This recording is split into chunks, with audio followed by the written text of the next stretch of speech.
Madame, monsieur, bonjour. Une nouvelle édition de Midi au Caire. Joyeuse année 2021-2022 à toutes et à tous. Merci d'être nombreux à nous suivre sur Nile TV International. Cette nouvelle édition va commencer par, bien entendu, les activités du président Fattah el-Sisi qui a inauguré hier l'usine d'urée et des nitrates d'ammoniac Kima 2 dans le gouvernorat d'Aswan. Après l'achèvement des travaux de rénovation de ces deux unités, à cette occasion, le chef de l'État a affirmé la nécessité de maîtriser les prix des engrais et d'assurer un exploit rationnel des nouveaux systèmes d'irrigation afin de réduire l'usage des engrais dans l'agriculture. Le président Sisi a également appelé le secteur privé à adopter les meilleurs critères de gestion des usines, des secteurs des affaires, tout en créant un partenariat effectif avec le secteur privé. Le chef de l'État a souligné également l'importance de sauvegarder les droits des travailleurs en modernisant les systèmes de fonctionnement des compagnies qui relèvent du secteur des affaires.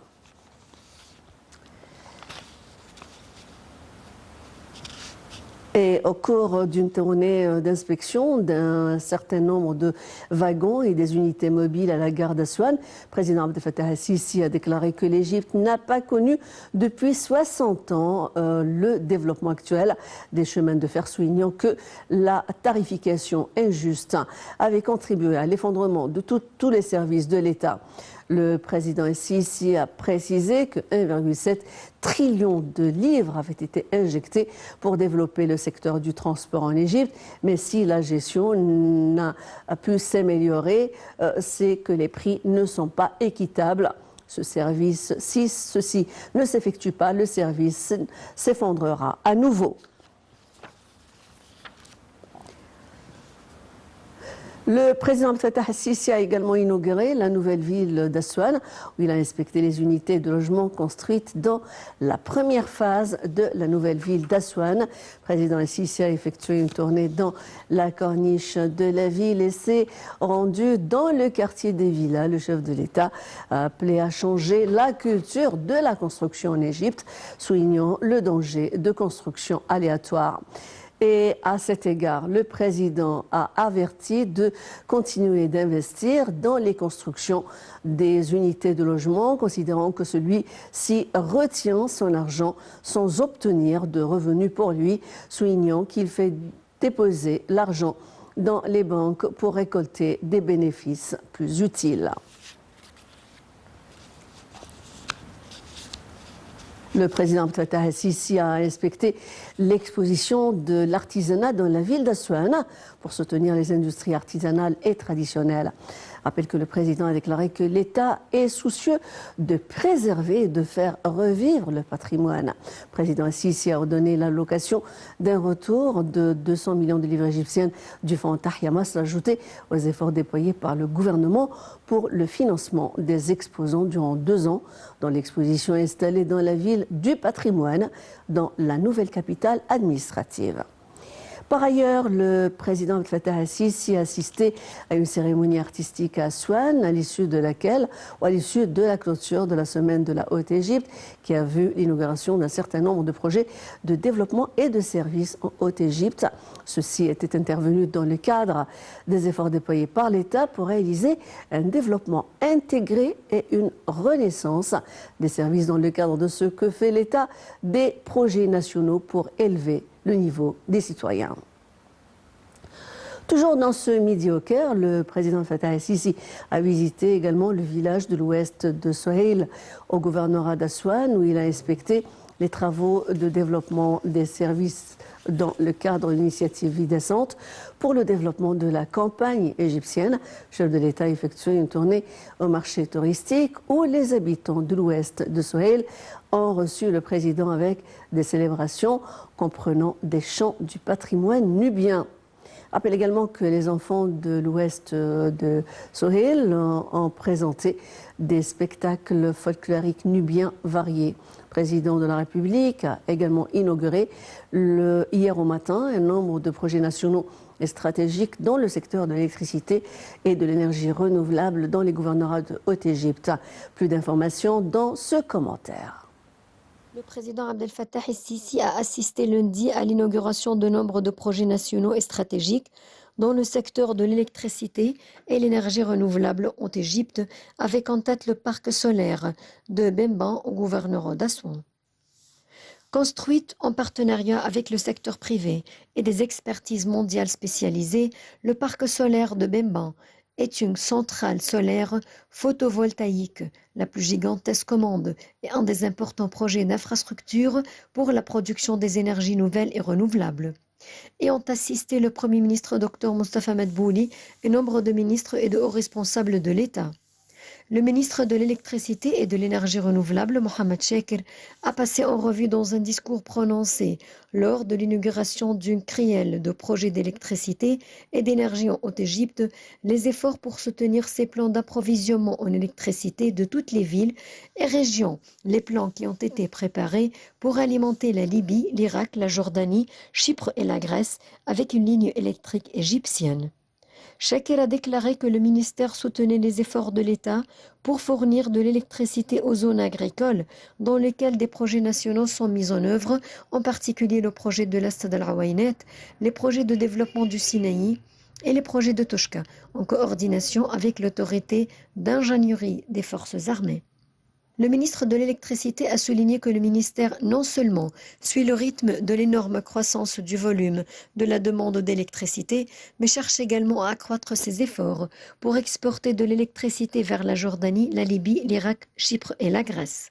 Le président Assisi a souligné l'importance de la gouvernance afin de maximiser la perception des cotisations de l'État dans le secteur de l'électricité et de réduire le déficit à cet égard, car selon lui, l'État ne peut pas assumer plus de charges en plus de ceux déjà considérables, résultant du coût de la mise en place de projets qui alourdissent également les dettes.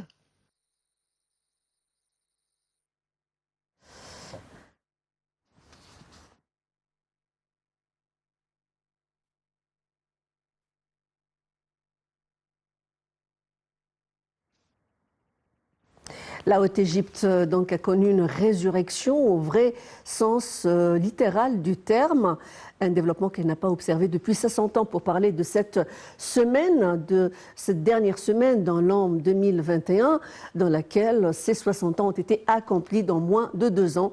Nous avons le plaisir de recevoir à bord Ahmed El-Lessi, qui est consultant international en gestion et en économie. Bonjour et bonne joyeuse année. Vous me recevez? Je pense qu'on a un problème technique. Monsieur Ahmed?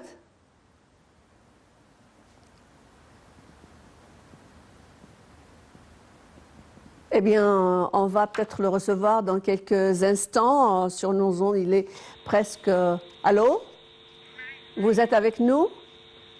Allô, oui. Oui, alors, bienvenue et bonne année. Alors, on a... Bonne année à vous, je vous entends, vous avez... Il n'y a pas de problème. Il n'y a pas de problème. Nous avons observé une semaine qui a représenté presque plus de 60 ans dans la vie de la Haute-Égypte, bien entendu avec des projets extraordinaires, une vraie résurrection de la Haute-Égypte.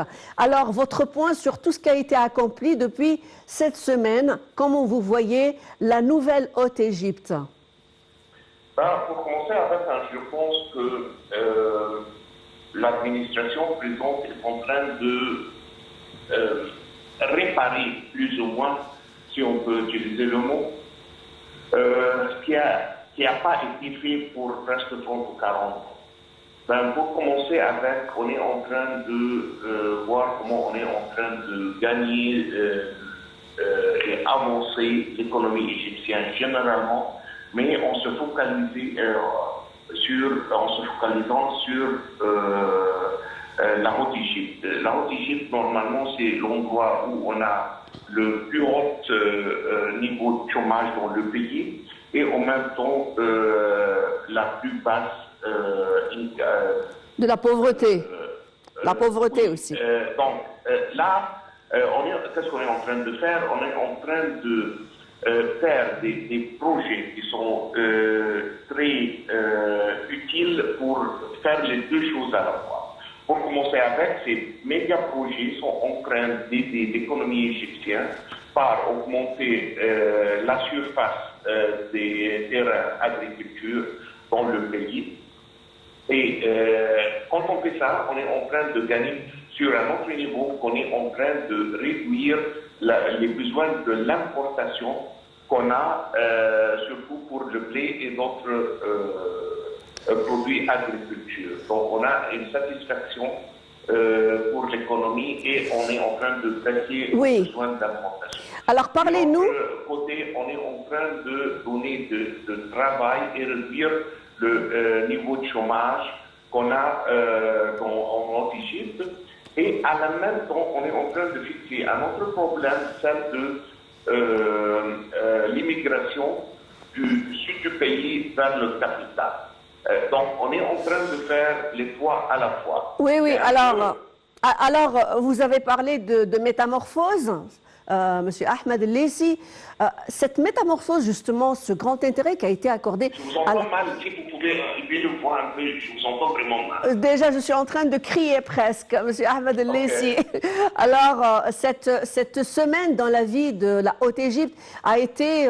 équivaut à plus de 60 ans de travail. Comment vous avez vu le travail colossal qui a été premièrement vu par le président Fattah Sisi, qui a été planifié, et aujourd'hui le cadeau qui a été donné à justement à ces gouvernorats qui étaient totalement à côté, je veux dire, qui n'étaient pas tellement, qui n'ont pas bénéficié justement de beaucoup d'attention durant les 60 dernières années. Comment vous le voyez? Quel serait son rendement sur le plan économique?